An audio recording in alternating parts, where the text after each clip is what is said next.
Hello everybody and welcome to this new video. Today we are going to try to answer a very common question that I see a lot online. The question goes as follows.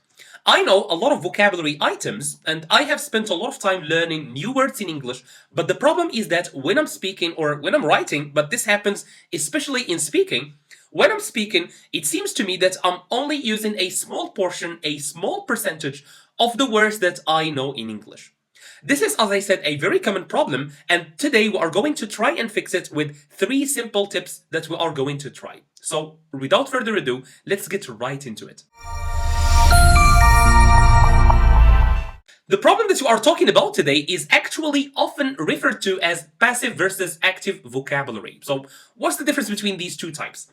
Very simply put, active vocabulary are the words that we know in English that we can understand if we see them in a text or we see them in a movie or in a dialogue, but we also can use them fluently or can use them often in our writing or speaking. So these are words that we understand and we use in our language. On the other hand, passive vocabulary, as the name suggests, refers to words that we can understand, we can comprehend, we know the meaning of, but the problem is that we don't seem to use them in our writing or in our speaking. So we know the words, but we don't actually use them. And this is why you will hear a lot of people often say, I can understand the language. I can understand it when someone speaks to me in my target language, in the language that I'm trying to learn. But the problem is that when I try to speak, when I try to respond, it seems that I get blocked. My vocabulary seems to be very limited, suddenly. So today we are going to fix that problem. The first tip that I'm going to share with you today actually starts in the very beginning when you are just learning the word. A lot of people, when they learn a new word, they tend to write it down and in front of it, they write a definition. There is no problem with this, but the problem is that with time, as you accumulate more and more vocabulary, you tend to forget the old ones. So how can we not forget the old words that we note down? One way to do it is to write down the word, and beneath it, you can use it in a very silly or weird or funny sentence. This way, this sentence, this silly, creative sentence, can help you remember the word better. And let me give you an example. Imagine that the word that you are trying to learn is the word exam. I know that most of you already know this word, but just for the sake of giving an example, I'm using this word that is very easy. So imagine I'm learning the word exam.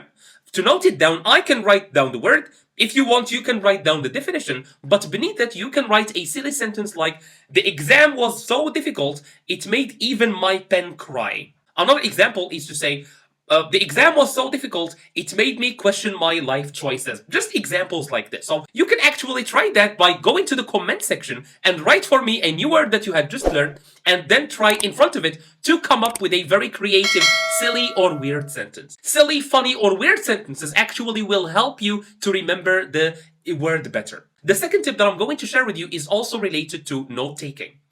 In English, a lot of words tend to appear together, we often use them together, and this is what we call in English collocations. So collocations, again, are words that often appear next to each other in use in writing or in speaking. So how is this going to help us when we are taking down a new word that we have just learned? Very simply, when you write down the word that you have just learned, you can write with it the words that often appear with it, the words that we use with that word. Again, I'm going to use the word exam to illustrate the second point. Imagine again that we are learning the word exam. The first thing that we said in the beginning is to note down the word. If you want, you can add the definition, but that's not necessary. The second thing that you can do is to write that silly sentence, that funny sentence that I told you about. And the third thing is to use the words that we often used with the word the exam. The verbs that we use with exam are, for example, take an exam, pass an exam, and fail an exam. So this is very simply how we do tip number 2. Again, when you are noting down the word, make sure to write 3 or 4 words that are often used with that word. The third tip that I'm going to share with you is actually related to using the words that you have noted down. How can we do that? One way I suggest to my students is to wait until the end of the week. Why the end of the week?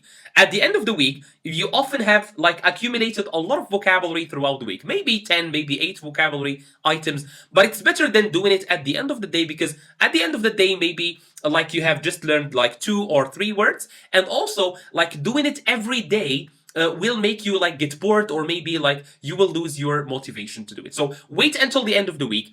take your phone and open your camera and start recording yourself. What are you going to do? You are going to start talking about your week. So you are going to talk about what did you do during the week, who did you meet during the week, what did you like about the week, what didn't you like about the week, things like that. In front of you, in addition to the phone, I want you to put a list of the words that you have learned throughout that week. For example, I have learned 10 vocabulary items. Write down those vocabulary items on a piece of paper and then put them in front of you. As you are talking about your week, try to challenge yourself to use as many vocabulary items from that list as possible. You can start like, this week was a very busy week.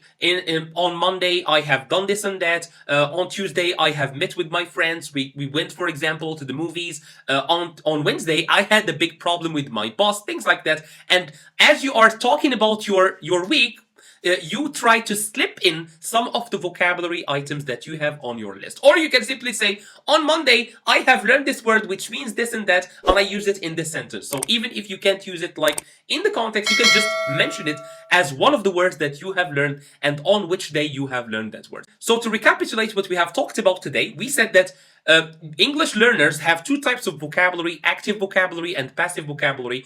Often, passive vocabulary is the vocabulary that we understand, but we don't effectively use in our daily life. How can we activate that? We have seen three very simple tips. The first one and the second one are related to note-taking. The first one is when you are writing down the word, make sure to write it in a silly or funny sentence. That will help you remember it better. And the second one is to write the collocations or the words that often appear next to the word that you are trying to learn. The third tip that I shared with you is related to actually using the word. You wait until the end of the week. You have accumulated like 7 or 6 or 8 or 10 vocabulary items. Try to talk about the week, and as you are talking about your week, try to slip in, try to use some of the vocabulary items that you have learned, maybe from a list that you have in front of you. That's it for today's video. I hope I have answered your question. I hope you will find this video useful. Make sure to write in the comment one of the words that you have learned this week and make sure to use it in a silly sentence or even to write with it some of the collocations that we can use it with. Make sure to like the video if you liked it and subscribe if you want to see more content like this one. Thank you so much for watching and see you in the next video.